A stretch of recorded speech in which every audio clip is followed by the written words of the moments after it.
बिस्मिल्लाहिर्रहमानिर्रहीम। अस्सलाम वालेकुम वरहमतुल्लाहि वबरकातुहू। आज हम बना रहे हैं आड़ू का जूस। अगर आपको हमारी वीडियो अच्छी लगे तो लाइक करें और हमारे चैनल को सब्सक्राइब करें। तो शुरू करते हैं। मैंने 1 किलो आड़ू लिए हैं, इनको काट लेते हैं। आड़ू को जग में डालेंगे।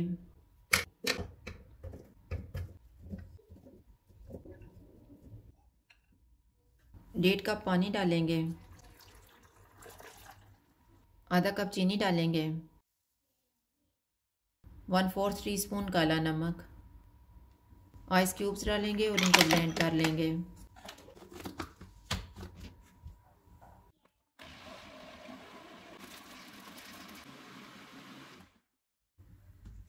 अब हम इसको छान लेंगे।